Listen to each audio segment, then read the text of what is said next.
আসসালামু আলাইকুম। Jahangir's online school Facebook page এবং ইউটিউব চ্যানেলের পক্ষ থেকে আপনাদেরকে জানাই স্বাগত। আজকে প্রাইমারি সহকারী শিক্ষক নিয়োগ ২০২৫ এর আপডেট আপনাদেরকে জানিয়ে দেব। ইতিমধ্যে আপনারা জানেন যে প্রাথমিক ও গণশিক্ষা অধিদপ্তরের আহ, উপদেষ্টা বিধানরঞ্জন পোদ্দার, ডক্টর বিধানরঞ্জন পোদ্দার তিনি আজকে আপডেট দিয়েছেন যে প্রাইমারি সহকারী শিক্ষক নিয়োগ ২০২৫-এ নতুন করে সার্কুলার হবে।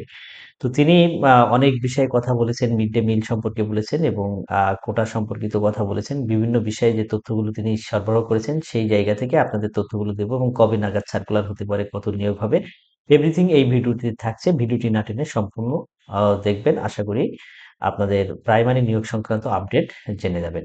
তো আপনাদেরকে বলে রাখি যে প্রাইমারিতে ২ ধরনের নিয়োগ আপাতত হচ্ছে। সেটা হচ্ছে প্রাক-প্রাথমিকের শিক্ষক আর প্রাথমিক সহকারী শিক্ষক। তো এইটা মিলে প্রায় ৩৭,০০০ প্লাস আপনাদের নিয়োগ হবে। এমনকি তারও বেশি হবে। কিন্তু সেটা একবারে হবে নাকি ধাপে, ধাপে হবে, এই বিষয়টা নিয়ে প্রশ্ন আছে। তবে আমার বিশ্বাস একবারে যে ৫০,০০০ যে নিয়োগ, এটা একবারে নিয়োগ দেবে না। তারা ধাপে, ধাপে নিয়োগ দেবে। কারণ যে সমস্ত জেনারেশন পাস করেছে তাদের জন্য কিছু রাখবে। আ এবং যারা পাস করতেছে আপকামিং, তাদের জন্য কিছু পদ থাকবে এবং বাজেটের সংকুলানেরও ব্যাপার আছে। সো সরকার একবারে সব নিয়োগ দেবে না। ধাপে, ধাপে এই নিয়োগগুলো দেবে। তবে ২০২৫ সালে ইনশাআল্লাহ আরো একটা সার্কুলার আপনারা পাবেন। এছাড়া সরকারের পরিকল্পনায় যে বিষয়গুলো আছে সেটা হচ্ছে সঙ্গীত, চারুকলা, শারীরিক শিক্ষা সহ আম এই স্পেশাল সাবজেক্ট গুলোতেও কিন্তু ১৫,০০০ শিক্ষক নিয়োগ হবে।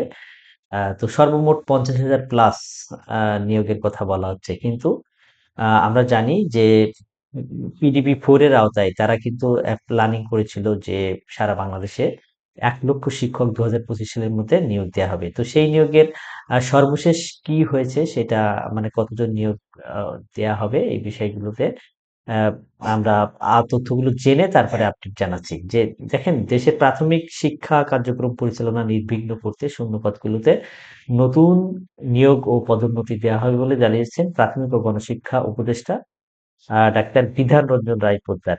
তিনি কিন্তু এই বিষয়ে আজকে একটা মত বিনিময় সভা করেছিলেন। কিন্তু অনেক আরো অন্যান্য বিষয় ছিল, কিন্তু নিয়োগ সংক্রান্তও তিনি এই বিষয়ে বলেছেন যে আ পদোন্নতি দেওয়া হবে এবং শূন্য পদগুলোতে নিয়োগ দেওয়া হবে। এই বিষয়ে কিন্তু তিনি আজকে কথা বলেছেন। তো আ মন্ত্রণালয় সূত্র থেকে জানিয়েছে যে ২০২৫ সালের মধ্যে ১,০০,০০০ শিক্ষক নিয়োগ দেয়া সম্ভব এবং তার কার্যকারণও তারা কিন্তু ব্যাখ্যা করেছেন। কারণ হিসেবে বলেছেন যে এই পরিমাণ শিক্ষকের পদ বছরের মধ্যেই খালি হয়ে যাবে। আপনারা জানেন বাংলাদেশের একটা বৃহৎ ডিপার্টমেন্ট প্রাইমারি সেক্টর।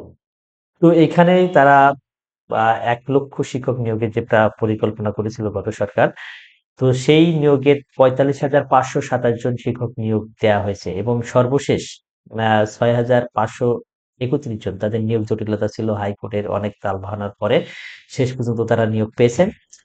আলহামদুলিল্লাহ এবং তাদেরকে অভিনন্দন জানাচ্ছি। তবে এই জটিলতা যেহেতু কেটে গিয়েছে, এখন নতুন করে নতুন সার্কুলার দেওয়ার সময় কিন্তু এসে গেছে। সেই বিষয়টা আপনাদেরকে আ আ বললাম। তো ইতিমধ্যে আপনারা আরো একটা তথ্য জেনেছেন যে প্রাইমারিতে সহকারী শিক্ষক, সহকারী প্রধান শিক্ষক, এই পদটা সৃজন করা হচ্ছে। এবং ইতিমধ্যেই ৯,০০০ প্লাস অনুমোদন দেয়া হয়েছে। তো নিউজটা কি বলেছে যে সরকারি প্রাথমিক বিদ্যালয়ে সহকারী প্রধান শিক্ষকের পদ সৃজনের জন্য প্রায় ৬৫,হাজার পদ সৃজনের ফাইল জনপ্রশাসন মন্ত্রণালয়ে পাঠিয়েছিল প্রাথমিক ও গণশিক্ষা মন্ত্রণালয়। অর্থাৎ এই যে ৬৫,হাজার পদ সৃজন করা হয়েছে, তার মানে সিনিয়র শিক্ষক থেকে এই ৬৫,হাজার শিক্ষক যদি পর্যায়ক্রমে তারা সহকারী প্রধান শিক্ষক হিসেবে নিয়োগ পান, তাহলে এই ৬৫,হাজার সহকারী প্রধান শিক্ষকের পদ খালি হবে এবং সহকারী শিক্ষক থেকে নিয়োগ দেয়া হবে। সুতরাং আপনাদের আ আগে থেকেই তো শূন্যপদ ছিল সহকারী শিক্ষকের এবং এই ৬৫,হাজার পর্যায়ক্রমে তারা যদি সহকারী প্রধান শিক্ষক হন, তাহলে এই পদগুলো খালি হবে। সো বুঝতেই পারছেন যে প্রাইমারিতে কিন্তু বড়সড় পদের খালি এর আভাস পাওয়া যাচ্ছে। হ্যাঁ, তো এই যে ৬৫,হাজার ফাইল পাঠিয়েছিল শিক্ষকের, সেখান থেকে যাচাই-বাছাই শেষে ৯,৫৭২ টি পদ সৃজনের অনুমতি দেয়া হয়েছে। অর্থাৎ আ সহকারী প্রধান শিক্ষক হিসাবে ৯,৫৭২ টি পদ সৃজন করা হয়েছে। তাহলে এই পদগুলোও কিন্তু সহকারী শিক্ষক থেকে নিয়োগ দেয়া হবে। এবং সম্প্রতি একটি অনুষ্ঠানে প্রাথমিক ও গণশিক্ষা উপদেষ্টা ডক্টর বিধান রঞ্জন রায় পোদ্দার বলেন যে সরকারি প্রাথমিক বিদ্যালয়ে 93% শিক্ষকই মেধার ভিত্তিতে নিয়োগ দেওয়া হবে। আপনারা জানতেন যে প্রাইমারিতে ইতিপূর্বে আহ, বিভিন্ন কোটা এখানে ছিল, বিশেষ করে নারী কোটা 60% ছিল এবং পোষ্য কোটা ছিল 20%। আহ, এই যে আরো অন্যান্য কোটার বেড়াজাল সেখানে ছিল। তো বৈষম্যহীন আহ, বাংলাদেশের জন্য যে আন্দোলন শুরু হয়েছিল তারপর থেকে কিন্তু এই বিষয়ে সব চাকরিতে, সরকারি সকল চাকরিতে চাকরিতে 93% মেধার ভিত্তিতে নিয়োগের সুপারিশ করা হয়েছে। তো সেই হিসাবে কিন্তু এখন থেকে প্রাইমারিতে 93% মেধার ভিত্তিতে নিয়োগ হবে, অর্থাৎ কোনো ধরনের কোটা না। যারা প্রকৃত মেধাবী, সে হোক নারী, সে হোক পুরুষ, যেই হোক না কেন, তাদেরকেই কিন্তু নিয়োগ দেওয়া হবে। তবে শিক্ষার্থীদের মানে বিজ্ঞান এবং গণিতে দক্ষ করে তুলতে তাদের জন্য আহ, এই যে আহ, মোট নিয়োগের 20% গণিত এবং বিজ্ঞানের বিষয়গুলো থেকে পাশ করাদের অগ্রাধিকার দেওয়া হবে। আপনারা জানেন যে প্রাইমারি শিক্ষা হচ্ছে একটা মানে এলিমেন্টারি এডুকেশন, যেখানে শিক্ষার্থীদের শুরুতেই যদি গণিত এবং বিজ্ঞানে দক্ষ করে তোলা যায় তাহলে পরবর্তী শিক্ষার বেসটা, ভিত্তিটা মজবুত হবে। এই জন্য তারা কিন্তু এই চিন্তা ভাবনা করেছে। তো এখন আসি যে তাহলে কবে নাগাদ নিয়োগ দেওয়া হবে, কবে নাগাদ নিয়োগ দেওয়া হবে, আহ, এই সার্কুলার গুলো কবে নাগাদ প্রকাশিত হবে। তো এখানে দুঃখের বিষয় হলো যে আমরা অতীত ইতিহাস যেটা বলে যে অন্তর্বর্তীকালীন সরকারের সময় ম্যাক্সিমাম সার্কুলারই বন্ধ থাকে। আমরা যদি সেই ফখরুদ্দিন মঈনুদ্দিনের সময়কার কথা বলি, 2006 সালে আমি যখন ইউনিভার্সিটি স্টুডেন্ট, তখন দেখেছি যে মানে সার্কুলার হতো না বলেই চলে। সেই 2.5 বছর কোনো ধরনের সার্কুলার হতো না। তবে এখনো সেই সেরকম একটা মানে সরকার চলছে, অন্তর্বর্তীকালীন সরকার। তবে এই সরকার কিন্তু ওই সরকারের তুলনায় অন্তত নিয়োগ বান্ধব। আপনারা দেখেছেন বিসিএস সহ অন্যান্য অনেক নন ক্যাডার সহ অন্যান্য অনেক সার্কুলার কিন্তু হচ্ছে, এমনকি নিয়োগও হচ্ছে। তৃতীয় ধাপের যে জটিলতা সেটাও সমাধান হচ্ছে। সো আমরা খুব বেশি আশাবাদী না যে অনেক অনেক সার্কুলার হবে। তবে একেবারে নিরাশ হবেন না, যারা পাশ করেছেন তাদের বয়স তো বাড়ানো হয়েছে।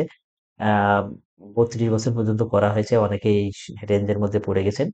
সো হয়তো আহামারি অনেক অনেক সার্কুলার হবে না, কিন্তু যতটুকু সার্কুলার হবে তার মধ্যে আমরা আশা করতে পারি 2025 সালের মধ্যেই প্রাইমারিতে একটা বড় সার্কুলার আসবে। কবে আসবে এক্সাক্ট এই বিষয়ে এখনো কোনো আপডেট নেই। আপডেট পাওয়া মাত্রই আপনাদেরকে জানিয়ে দেব। তো আপনারা বসে থাকবেন না যে সার্কুলার আসবে তারপরে পড়বো। প্রাইমারি সিলেবাস কিন্তু এখন অনেক অনেক বড় সিলেবাস, এবং এইখানে এই জায়গাতে এখন কিন্তু ইউনিভার্সিটি স্টুডেন্ট সহ বাঘা বাঘা স্টুডেন্টরা ফাইট দেয়, এবং এই জায়গাতে কিন্তু অনেক চ্যালেঞ্জিং। সো এখন থেকে পড়াশোনা না করলে আপনি কিন্তু পরীক্ষায় ভালো করতে পারবেন না। আপনাদের জন্য, সবার জন্য শুভকামনা। আপডেট আসলে নিয়মিত ভিডিও পাবেন ইনশাল্লাহ। সবার জন্য শুভ